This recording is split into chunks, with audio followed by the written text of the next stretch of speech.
And we are back with another episode of the Hockey Princess podcast. I am your host, the Hockey Princess. We got Crusty Old Guy here. Guys, Crusty Old Guy survived not having power last week. He finally has power. Yay. I've got power. Yes, things are looking good. Nice. The dog is watching the area. I think we're good. Amazing. Just as a reminder, make sure to hit that like and subscribe on either Spotify, Apple Podcast, or YouTube, however you watch or listen to us ramble on a weekly basis. Let's get into it. Got a lot of different types of news this week. Start off in the NHL world. We've got some NHL coaching changes. We have Dan, I'm going to try not to butcher his last name, Bylsma is the new head coach. Bylsma? Sure. The new head coach of the Seattle Kraken. But more importantly, revolving around the Seattle Kraken, we have Jessica Campbell, the new assistant coach for the Seattle Kraken, which is the first full-time female coach behind the bench for the NHL. I love Seattle. There had been talk that she might get the minor league head gig. So I love both. We love to see women in sports here on the Hockey Princess podcast. It's kind of why we have the show. Yes, we do. Also, speaking of women in sports, congrats to the PWHL Minnesota team for winning the Walter Cup, including your Chicago legend, Kendall Coyne-Schofield. Let's see what else in the NHL world. We've got a little bit more of the Carolina Hurricane drama. As we talked about last week, they did re-sign Rob the Bod for 5 years, and then they, got rid of their general manager. They've got a new general manager who, oddly enough, did interview to be a Chicago Blackhawks general manager. He was one of the, interviews to let's pretend that we're holding interviews for this position, even though we're just going to give it to Kyle Davidson because we don't change. Wow. Okay. And then in the Blackhawk world, we've got some re-signings and some new signings. We got Zach Sanford signing for 1 more year. I think he'll be a floater between Chicago, Rockford, depending on what free agency really looks like coming up this summer. I think we'll have a better idea in terms of where he starts out.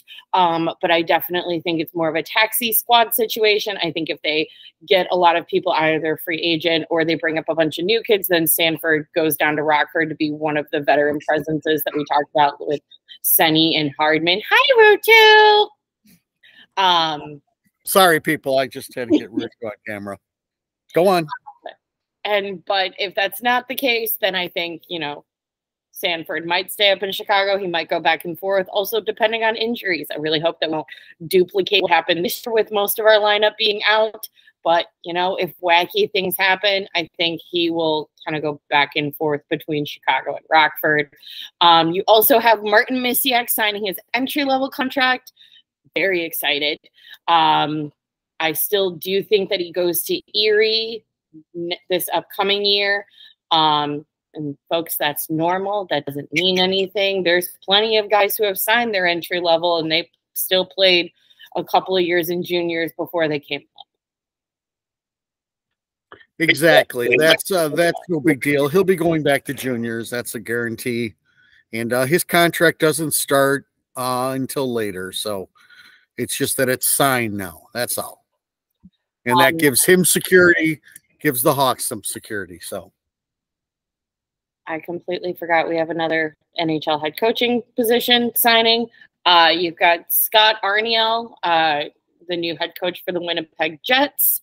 So the pool of head coaching open head coaching positions gets smaller and smaller and smaller. Yeah. And where's Q in all of this? Where is Q? Nowhere, and that's okay. I don't think Q's getting let out of jail this year.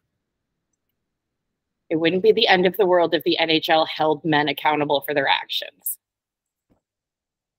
Well, he's being held accountable a lot longer than everybody else.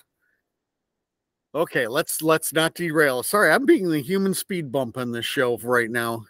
That's okay. You want to tell the people why you're a human speed bump on the show?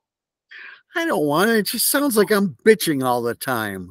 It's really why people have podcasts. Rants. Oh, really? So yeah, but I don't do that. We're better than that. I thought we were the podcast of love. We are the podcast of love, but this situation caused for a little bit of frustration, just because there is quite a bit of lack of communication. Yes, there's a lot of lack of communication. There's a lot of just pathetic play in the business end of your Chicago Blackhawks. I'll take a tiny bit of responsibility for not setting an alert to when to get my Winter Classic tickets.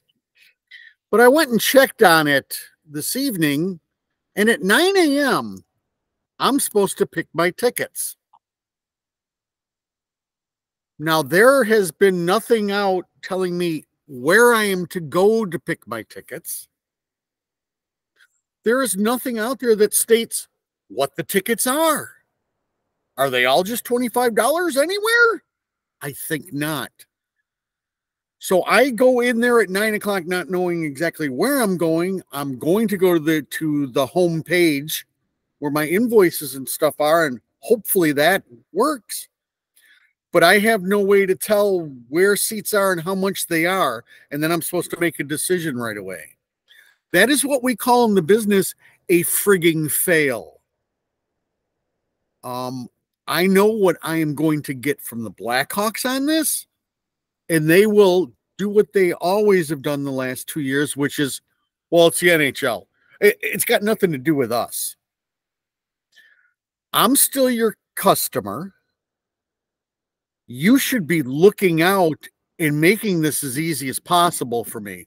What you're telling me, even with that answer, is you don't give a, which Jamie has been put in the corner because she doesn't give a crap, and now she's right back in the corner. And we haven't had Krusty's Corner in like 4 months. No, I think we had Krusty's Corner at the end of the season. So needless to say, I get unbelievably too wound up for any of this. Only the people that actually know how mental I am about my tickets in this game can understand it. But it is driving me nuts. I'm shell-shocked that, 12 hours before I'm supposed to pick seats, that I have no information on anything. So I'm a little off. And then I got behind on watching the game tonight. It was a domino effect. For your listeners out there, what we like to call that in our, self-help, trying to become a better person, it's called the ripple effect. One rock goes into the lake. It's just a rock in the lake, but those ripples just seem to go boom. That's my evening. Granted, these are first world problems, guaranteed. If this is all anybody had to worry about, they'd have a great life. I understand that. All right, now I feel like I'm just off on a tangent here. Okay. Needless to say, I'll let everybody know next week what the hell happened, so I can let you know where I'll be sitting on New Year's Eve instead of New Year's Day. Yeah. All right. I'm going to try to find my center and focus in for a good rest of the show. You got to find your center because we got a game to play. We do. I haven't prepared on that, but I'm ready.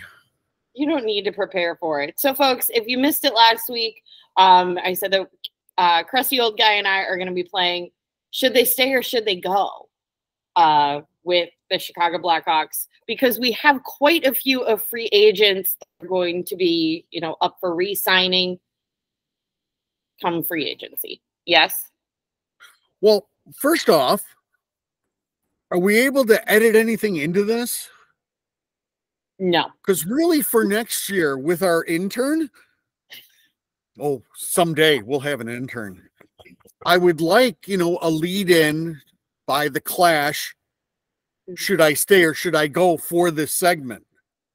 I guess I could have queued it up. Would you like me to queue it up on Spotify? I think we're good. Deal. Hold on, I'm into it. Everybody now is already turned off this whole stupid show. Let me tell you. So I can now go about my business. Hold on.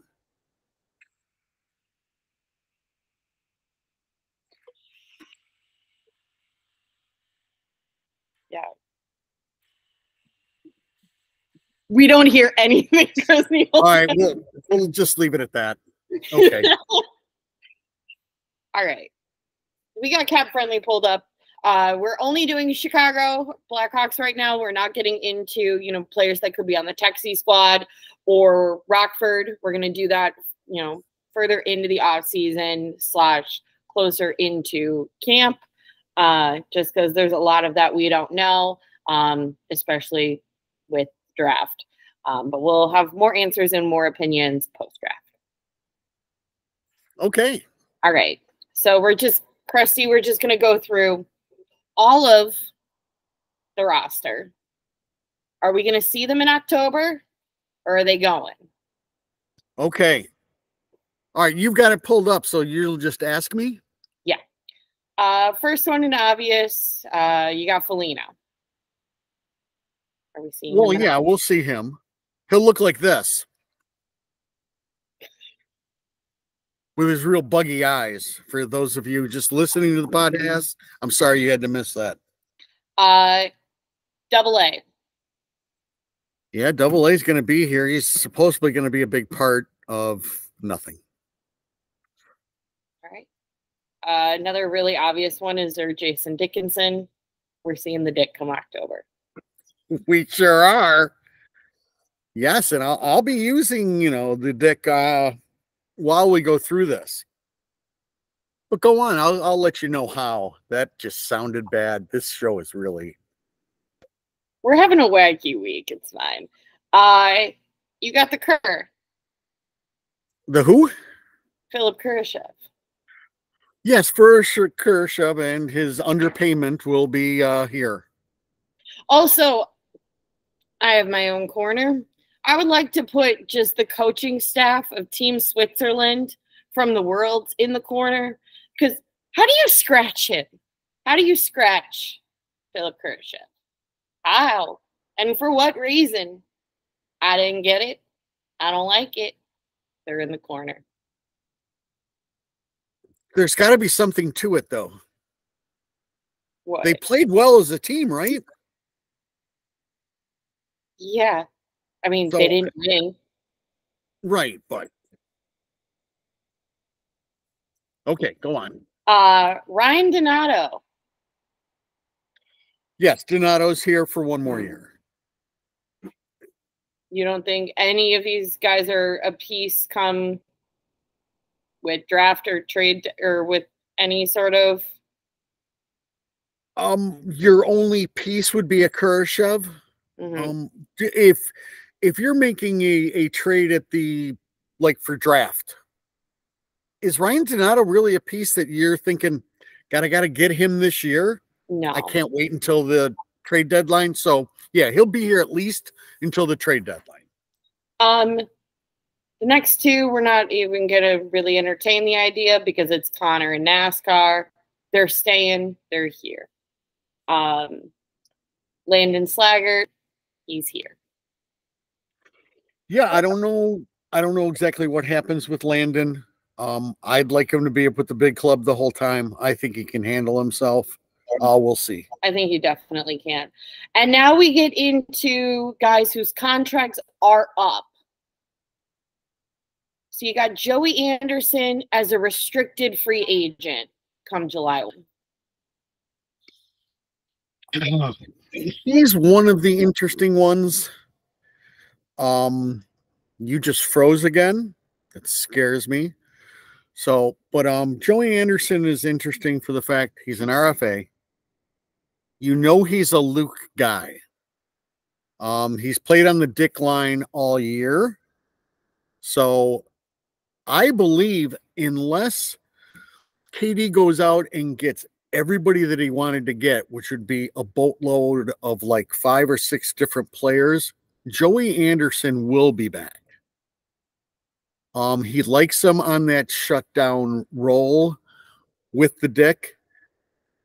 I'd like somebody better, but I could definitely see them re-upping him for one more year just to play that role.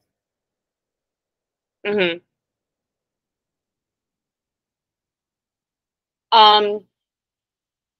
Yeah. Yes. Sorry, I went out for a little bit and then you were. Yeah, I was just talking. I'm explaining to the peeps exactly. I don't know if I would have Joey Anderson on this team, but I believe Luke wants him, and he serves a purpose. I think Katie really needs to, do what Katie wants and not just what Luke wants. True, but he's not, as I said, he's not going to bring in 5 or 6 newbies. He's going to bring in maybe 3. That'll be about it. So there's going to be spots open. And as we go through the rest of the list, you'll hear how the rest of them can basically go away. And I figure Joey stays. But go on. I would rather have Joey leave because I don't want this next guy to leave. Favorite of mine, he's probably gone because what I want is the exact opposite of what Katie will do, and that is your Mackenzie Entwistle. I would love for him to stay. I don't think it happens. Or because I think, the next one on the list, and I can kind of talk about at the same, like from the same perspective as Mac, is Reese Johnson. And I don't think you get both. I think you get one or the other. No, Reese is gone. Yeah. They'll do Reese a solid. They won't tender him an offer. He can go try to catch on with some team at the NHL level. And then he will end up down in the minors. Reese is a great guy from everything I've heard. He's got that grit to his game. He's another one of those. It's too much to get over the hump and be an NHL player. His defense isn't stellar enough to where you can be David Kampf. And you're going to get a spot because of how well you play defensively. So that's kind of it for him. But I think if Reese is gone, I think that definitely leads to a bigger possibility for Mac to stay. I know they're not like completely the same type of player, but in terms of like pieces that they fit in the lineup, especially for this past regular season, it's kind of been one or the other, or one gets more playing time because the other one's hurt, and they kind of are 2 guys vying for the same spot. So I think there's definitely, I think Mac has a better possibility of staying, but I don't think you get both. Yeah, no, and Mac has enough skating where he could theoretically go up to the 3rd line, maybe even to the 2nd line, where Reese is stuck in a 4th line role. Mac really improved his penalty killing, was a very good penalty killer. That just checks another box for him, and that's why Reese, at the end of the day, doesn't compete on the level as Mac. So I will give you Mac here, maybe. Yeah. And Reese, definitely not. Next one, Taylor Radish. You are stuck with Taylor Radish, I'm sorry to say. Right. Why? Yeah, I would like an actual answer from Kyle Davidson on why I am stuck with him. Because he's still a power forward. Power forwards take longer to develop. You don't want to let him go if he might be worth something later. Also, he is a piece of your first trade. You already gave up one of the pieces for nothing. I think that's his thing, is just getting rid of people for nothing. He's a power forward. Where? Well, That's a good question. Hold on, Hockey Princess. I don't completely hate the guy. I just don't really want to see him on the roster come October. I think there's other guys that should be given more of a chance. I think he was a part of the Tampa package. Same with Boris, as we're going to tack on this one thing that we really don't want with the exchange, so you can get the draft pick, but you have to, you're stuck with these two.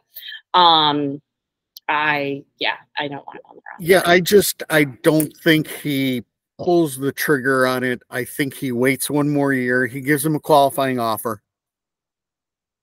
He then has a complete prove it contract. I don't see him proving anything. Yeah, if it's up to me, he's gone. He's gone yesterday. I come right out at the end of the season press conference and say I don't want him here. He's also one of the players, if you ask me. Exit interviews are always a little nothing major. But the Dick mentioned some things. And people who, I understand how people stopped paying attention to this team, or at least like really looking at it. But the amount that this team just laid down was disgusting. Their effort was disgusting at times. I don't care how much Crazy Eyes was looking around. Now, the Dick kind of mentioned that. I believe Taylor Radish fits in that category of somebody who just completely mailed it in. So that's why I'd like to see him gone. I think they'll say, hey, one more year, maybe we salvage something. What do we have to lose? There's not a ton of people knocking at the door. So, again, we're going to be really bad. So that's just my take on it. I understand where you're coming from and you don't want to see him. Either do I, but I think that's the main reason why I don't want to see him. It's not like I, just woke up and decided, hey, this guy, I don't like him. It was I don't like guys where they just mail in the effort. I don't care that we're last. I don't care that we're bad. Especially when I'm watching an 18-year-old who knows that we're bad and is still giving 110%. I'm seeing Seth Jones there trying. I'm seeing Peter Mrazek stand behind this defense being like, what the fuck? At least trying.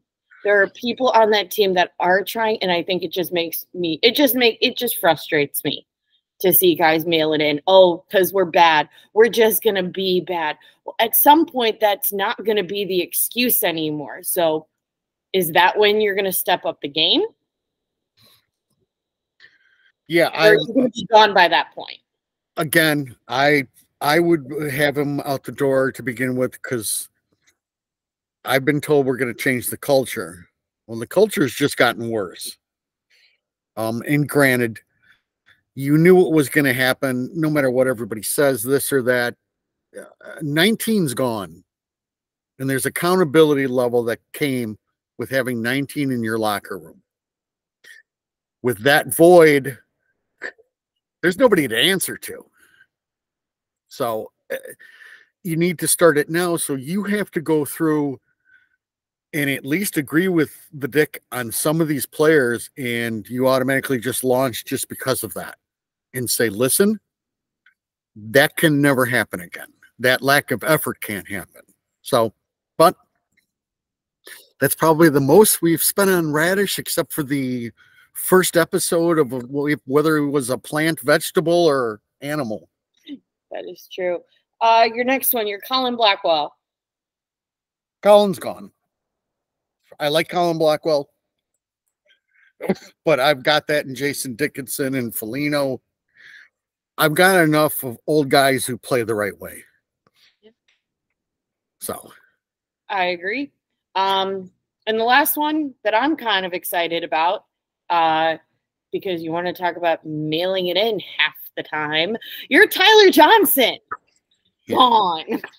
Yeah, TJ's gone. I would assume he will sign for the league minimum and go back to Tampa. What's it with Tampa guys and just mailing it in? I don't know. Maybe they were used to being on a good team and saw this shit and said, I don't want to be a part of this. I don't know. I can't blame them completely. Yeah, Tyler is another one that was definitely in that mix. And then the other time when he wasn't mailing it in, I really think he was playing over his skis like almost a crazy level just to get hurt and saying, get me out of here. So no, Tyler is gone also. Defenseman. Well, your top two are staying. As much as the rest of Chicago does not want it to happen, I don't know why. I still don't know why. And as Krusty tweeted out this week, you know, Darnell Nurse is what everyone thinks Seth Jones actually is, but Seth Jones is not. Seth Jones is Seth Jones. Seth Jones is staying. Alex Vlasic is staying with the extension. They're here for a while. We don't have to worry about them. Correct. Of course, now I've said this, so that means Alex Vlasic is your new Carolina Hurricane. No. No. Connor Murphy. He's not he's here, but do we think that he's a part of any sort of trade deadline or not trade deadline, trade draft package? Again, I don't see any team going nuts for a Connor Murphy right now. Okay. Maybe some value if he plays okay at the trade deadline, but not draft time. So no, Connor will be here. We'll see what kind of condition, but this whole defensive core needs to be built as if he is not going to be here. Yes. Because if he's shown anything, he's not going to play a lot. And, I hope he does. He's a great guy and everything, but, yeah. You go with what you've seen beforehand, and he can't make it through a season. So, yeah. We know Kevin's staying. He's got one more year. Oh, do we? I think Kevin stays because Kevin Korchinski, Frank Nazar, those were you want to talk about the firsts. Taylor Radish was Katie's first big trade. Kevin Korchinski and Frank Nazar were Katie's boldest moves. Made some big, bold moves in the 2022 draft with Kirby Dach and Alex DeBrincat, letting them go out to the middle of nowhere in French Canada. I don't think he's ready to pull the trigger on Kevin yet, because then that would admit that he was wrong. However, I think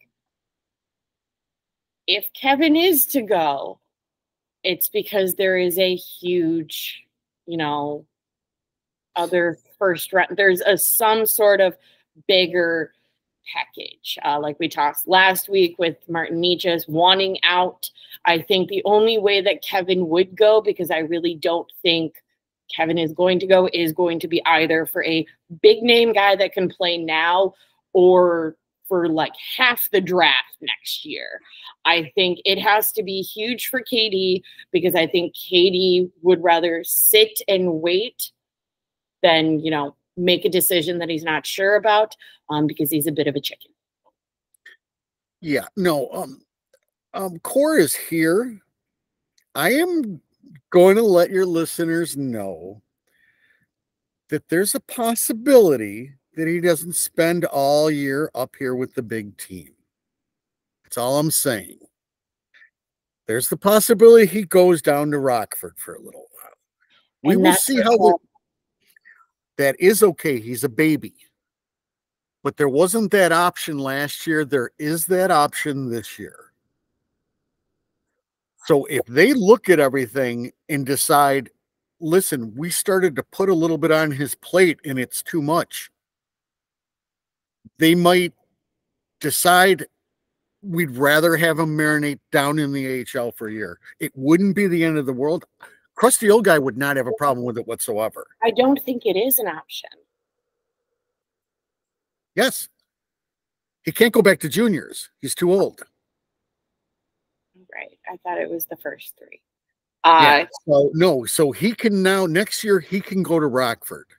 So there is that possibility. There's a lot that goes on with that. Yes. He is not too old. He is 19. He'll be 20. And that is still technically the last year you can be in junior. All right, you could look into it, but I guarantee crusty old guy is probably right. As I've gone through most of my life, I've realized crusty old guy is usually right. I'm sorry. Do you know the ins and outs of the CHL? But just to let your listeners, there is that possibility, and it's a fine line then as to how to handle the PR end of it. He's on posters already showing that he's the hockey princess is deep in thought, trying to prove crusty old guy wrong. Can we go on to something else? But no, he will not be traded. He can play in the CHL. I'm telling you, they can send him down to the Hogs too, which is where they'll send him. It if ranges they from decide to. 16 to 20. That the is player turning 21 before the season is completed. Then that's fine. Right. But there's an age that they have to be sent back down. They can't go to the AHL. That's different. I think. I don't know. Maybe somebody could call us, email us, send us a tweet, and say, crusty old guy, you're an idiot. Maybe. All right, let's get to our next defenseman. One that I've spent most of the season yelling at from Section 330, and that is your Jacob Megna. He's gone. He's not re-signed. Megna's gone. Yes. He is. It is a perfect, like, the next three, I'm going to say, it's a perfect spot for Isaac Phillips.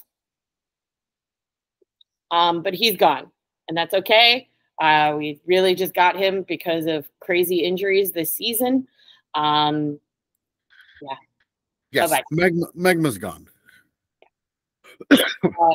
Jared Tenorti. If I had my way, he's gone. He has to be gone. Because that is a toy that Luke will continue to use if he's on this roster. And that's why, like I said earlier, with Anderson, I believe it was. Yes. You know, Katie needs to make decisions that are good for the team and not just because Luke likes them.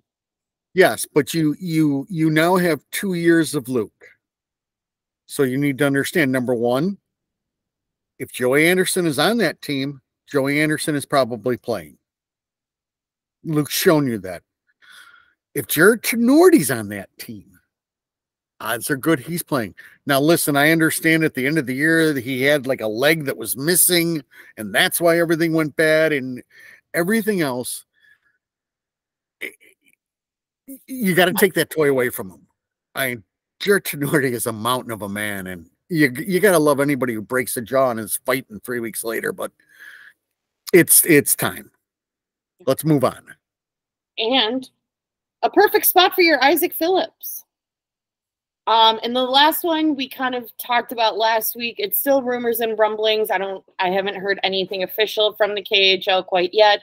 And it's your Nikita Zaitsev. To quote Nick Foligno's exit interview, you're never hearing from him again. Yes.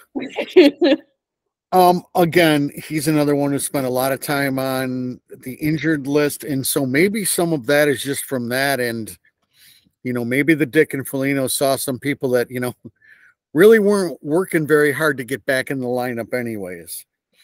Zaitsev was brought in with his draft pick. He wasn't brought in as a player. It was the pick that came with him. So, yes, he is definitely gone. And now that you have frozen up, oh, good. You're unfrozen. All right. I froze? We got our goalies. Peter Mrazek, he stays. He was extended. the legend of Chicago. He's having a career renaissance here in the Midwest. He stays, quite frankly, because we don't have anybody else and because KD just re-signed him to another contract. And I mean, I know it doesn't completely go into account all of the time, but it seems like he genuinely likes playing here. I think, you know, prior to that, he was on the Eastern Conference or playing on the East Coast for a decent portion of his career. And I think he likes not being in that, you know, high pressure, crazy. Yeah, no, I think he loves it here. It's the most healthy he's ever been. Last year still might even be the most he's ever played. Yeah. In the season. Things have gone too well for his game to really want to go anyplace else. I understand the chasing the cup and everything else, but the fans love him. Yeah. The team loves him. Management loves him. So no, he's here. This one, not really necessarily a question for this year. But you've got Arvid Soderblom. He has one more year left on his contract, and then he is a restricted free agent. You know, do you think that if he stays this year, that there's a possibility of a qualifying offer once it comes up next year? I doubt it. He'd have to play really well. That's the main other little bit of talk that's going on right now is your Jason Stauber, who you love, you know, thinking that maybe Crawford's record. Sorry. But maybe it's time for him to go and you bring in a veteran backup to kind of help come up. Rockford. For Rockford. But again, this team needs to plan for two different scenarios. Number one, Peter Mrazek going back to playing like Peter Mrazek. Number two, Peter Mrazek going back to being, oh my God, my groin, Peter Mrazek. If we get a, oh my God, my groin, Peter Mrazek, this team is in a world of trouble and it needs to be addressed. So that's why there's thinking going on. Maybe if you have a veteran presence down in Rockford, if Mrazek goes down, that veteran presence comes up. I don't like that idea. Mainly selfishly because I am a Jackson Stauber fan. I think that he has been thrown a lot of weird and wacky things in the past 2 seasons since I've known this man's existed. And I think he's handled everything well, but I think it's working in Rockford. Having Stauber and Commesso there, it is working. You know, Rockford's not crashing and burning on the goaltending aspect. And it wasn't for this season. It was kind of for the post-game or the postseason, but that's also just because Rockford, you know, was going to do what Rockford had been doing all season. But it wasn't the goalie aspect. I would hate to see Stauber have to go someplace else, you know, just because of that they want to prepare for. I understand the logic, but I would also hate to see that broken up because it is a situation that is working, and Rockford hasn't had many situations that were working for a little bit. So I'd hate to see that. Yeah, but number one, you have to take care of everything on the big club. That's number one. Number two, next year you should start to feed Commesso more. That means more games. So there won't be a 50-50 split to begin with. So I'm just saying there's a good possibility of something like that going down. It's okay. We have Garland next door. Mm. He doesn't like me. Okay. So what happens with Bloom, I'm unsure. He's not in their plans. He really is going to need to show some things to get in their plans. And I don't think Stauber's in their plans either. I don't think Stauber was ever a part of their plan. For those who don't know, last year goaltending kind of went all over or not this past season, but the season before. Goaltending kind of went all over the place. Mrazek was hurt a lot. Alex Stalock was dealing with the most horrifying neurological issues I have, seen from a player. There were games where he couldn't see out of one eye and he was still playing. So a lot of things just went really crazy. Jackson Stauber was one of the goaltenders down for the Indy Fuel and then was just immediately brought up to the big leagues, and then has been down in Rockford for quite a bit. I don't think he was ever a part of the plan, but I don't think that should be the reason for him to be let go from the team, because it's not like he's doing a bad job. Whether you were part of the ideal plan, are you getting the job done? That should be the question. Yeah, but everything has to go back to moving the big club forward. And there's a scenario out there that could really put this team in Shitsville next year, and you have to prepare for it. Well, if you need to take care of the big club, can't you just get a different guy to back up Bloom? We have the money, I've heard. Well, you could get a veteran that just comes in and you let Bloom go. I mean, I don't know what they'd rather do. Or you send Bloom down to Rockford and Stauber's still out of the picture. So, but then even if you sent, so you're saying get a veteran defenseman to back up Mrazek, and either Bloom is gone or Bloom goes to Rockford. Right. But the more and more I think about it, you need somebody else there, because if you're not prepared for your worst case scenario, that's poor management. And I think KD's been thinking about that.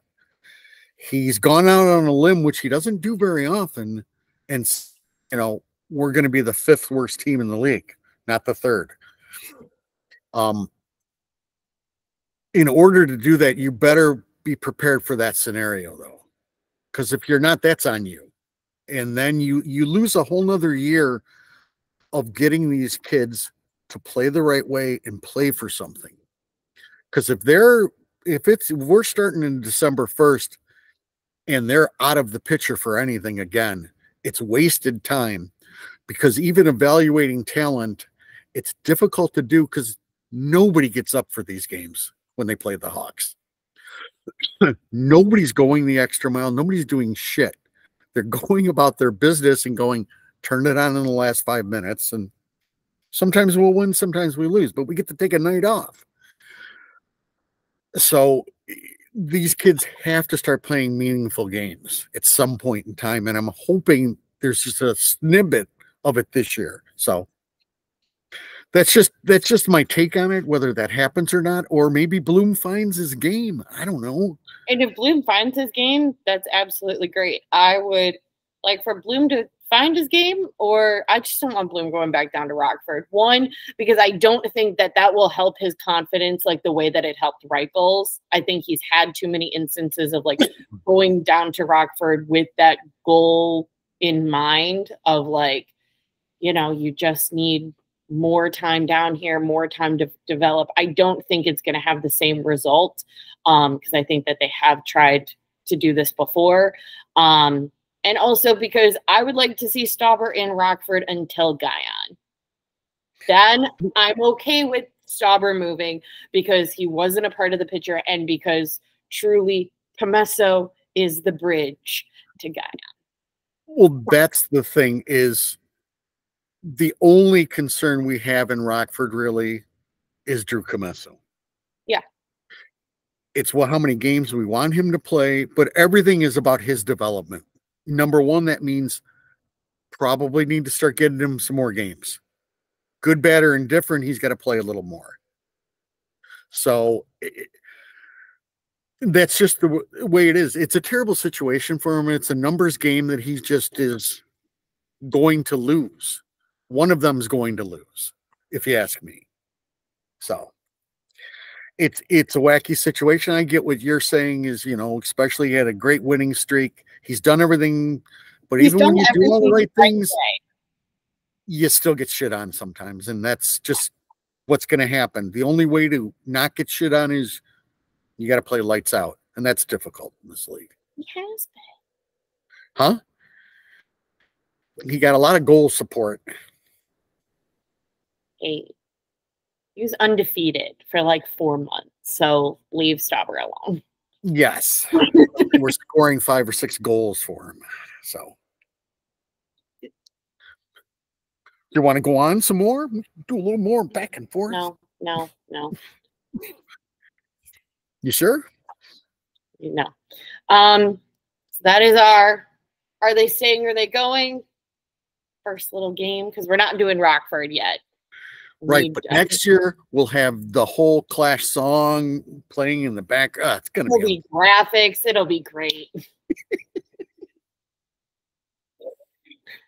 Uh-huh. I mean, to be fair, a year ago, we didn't even have a show. That's true. Developed. That's right. We're putting in our time. We're working hard. Well, you're working hard. I'm kind of, well, I'm an old guy. What can I say? That's true. You got anything else for this week? No. Did we even talk about the NHL? Playoff? Nope, we really didn't. Do you want to go over that for a second, or should we just? We'll lightly sprinkle.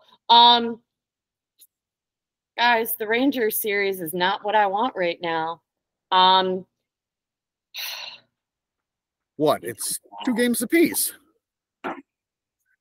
Yeah, I had them going like 6 or whatever, and then winning it in New York, just to earn 5, and then winning it in New York to make Ranger fans sad. Oh, that's right. I really wanted to talk about my favorite thing. Wasn't it so cute when Jacob Trouba did what Jacob Trouba is gonna do? Because he's done his entire career. You want to talk about holding grown men accountable. And I will say, though, Paul Maurice's reaction was very funny. Because those who don't know, all Trouba got was a $5,000 fine. And Paul said, "Oh, poor guy." He did say in the interview, should we pass the hat? He might not be able to eat. So, for the NHL now being on ESPN and TNT, that guy's giving you sound bites to get young kids here. Oh gosh, yes. He's been a godsend for them. He's like an intelligent Tortorelli. Yes. That is one intelligent, very witty man who I just enjoy. But to sprinkle on that series a little bit, it's been a phenomenal series. If you're the Rangers, shame on you. You played like shit. You've had 2 players play well. It's been a little bit of a coming out party for Lafreniere finally. After he was a sleeper agent for the Florida Panthers in Game 1. And, Igor's been out of his frigging mind. And Bob has played real well. And you can't even find anybody to talk about Bob's game because of what Igor's doing on the other side. But they've left him hung out to dry so much it's not even funny. And I will say, if the Rangers end up winning, I will cry. But it will be because of Igor Shesterkin and not because of what the rest of the team has done in front of him. It will be for Igor. Yeah, I doubt it. He's just bailed them out so much. But that's the main thing with that series. It's been really good hockey. It's been physical. It's everything you want. Yeah. My other favorite moment was Kreider taking Kachuk's mouth guard and chucking it, and then Matthew saying that's the best play. That's the best play that you've had all series. It's just like the banter between these 2 teams. I'm like, this is fantastic. Yeah, and Matthew needs to do a little more, but No, he hasn't done anything stupid to then be penalty wise and put his team in a hole. He's also a slightly witty guy. Kreider is too. Kreider's a complete professional. He gets the whole game, but there's only so many times you're going to sit there and deal with Matthew Tkachuk with that shit-eating grin and that thing sticking out of his mouth.